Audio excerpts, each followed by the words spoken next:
Hi everyone, good morning. Hope everyone doing good. And from today we are going to start online digital classes, and my first class is physically challenged child. So now we can discuss about physically challenged child. In our lifetime we will be coming across the physically challenged children. So we might be seeing what difficulties they are facing, how they are fulfilling their needs, and how they are being talented, etc. Physically challenged it doesn't mean the child is helpless, hopeless, etc. But they will be facing certain difficulties, but they are having specially that is specified tools, then schools, so on, to mold them. So we should not criticize the physically challenged child, and we have to give respect for them as a normal human being. Okay, now we can see the definition of physically challenged child.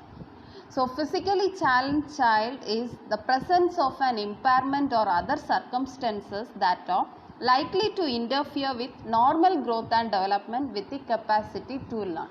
That is, the normal child, they will be having all the growth and development in their appropriate age, that is known as catch up growth. So but in physically challenged child, they will be facing time difficulties. That is, if a normal child is doing in 1 week or 1 month, the child, physically challenged child, will take 2 months, 3 months, 4 months, etc. So they will be taking time for their proper growth and development. And next we can see about incidence. In India, 10% of their population, they are handicapped, but according to World Health Organization, about 45 to 47 million children are handicapped. Now we can see about the classification of handicapped children. That is, first one, orthopedically handicapped. Orthopedically handicapped means they will be facing difficulties for walking, running, that is mainly movement. From moving from one place to another, they will be facing difficulty. The next second thing is sensory handicap. Sensory means we know all the 5 senses, that is hearing, smell, touch, sight, etc. So in taste. So in these 5 senses, if the child is having any disability, then it will comes under sensory handicapped children.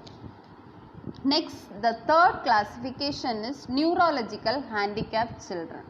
Neurological handicapped children means mentally they will be retarded. That is, they can't judge, they can't do, that is take proper decision, or they can't organize anything, like mind related works will be disturbed for them. Next is handicapped children due to chronic disease. Chronic disease means, for example, that chronic disease means poliomyelitis, and if any critically ill cases, due to that, for example, accidents, etc. will happen. So in chronic stages, it will affect the normal growth and development. So it is considered as handicapped condition due to chronic systemic diseases. Next, the classification is multiple physically handicapped. That is more than one, orthopedically, sensory, and neurological. Next, socially handicapped. Example, child abuse, neglect, battery, drug, baby syndrome, etc. So in these cases, these will be coming. So now we have seen the 5 classification, and next we are going to discuss about etiology of physically handicapped. First is prenatal causes. Prenatal means during the pregnancy time, if the mother is taking any teratogenic drugs. Teratogenic means harmful drugs during pregnancy, or if the mother is exposing to radiation, any drugs, etc., then the child may be having physically handicap. And the second thing is perinatal causes, that is during the time of delivery. If the child is not getting adequate oxygen, or if the child is premature, or if the mother is having sexually transmitted diseases, then the child may be physically handicapped. Next, childhood causes, that is classified into biomedical as well as environment. Biomedical means like meningitis, encephalitis. If the child is affecting with these diseases, it will lead to handicap. Environmental means poverty, feminine, poor nutrition, etc. Next, adolescent causes. During the teenage, the children will be very fond of driving. So, there may be prone to get accidents. Due to that, the child may be physically handicapped. Next, we are going to see what are the problems faced by this physically handicapped children. That is, first one, physical limitation, that is lack of coordination, muscle weakness, then stiff muscles, lack of muscle strength, and so on. And next is emotional disability, that is the child may be frustrated, because the normal child, they will be working the day from the morning to evening, and they won't face any ego issues or dignity issues and so on. Body image disturbance they won't find. But for the physically challenged child, body image disturbance they will be facing.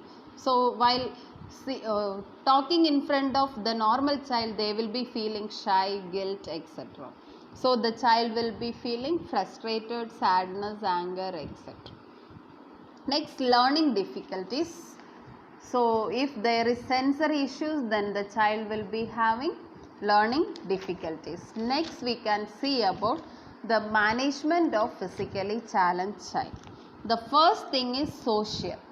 Social need is very important for the physically challenged child. Means we have to play, that is group play is initiated. Why group play is initiated means without group play we can't involve the child with mingling with others. So this group play will provide an opportunity to mingle with others. The second thing is imaginative, that is role play, playing creatively. So like role play means they will be getting a chance of acting, facing different people. So confidential level will be increasing in that. Next, intellectual skill. We have to make them to learn in which field they are interested. That opportunity we have to give to them. Next is physical. Physical means the coordination skill should be, we have to promote among them. Next is skillful, that is construct. If they can't do anything means we have to encourage them and we have to construct an idea for them to go forward.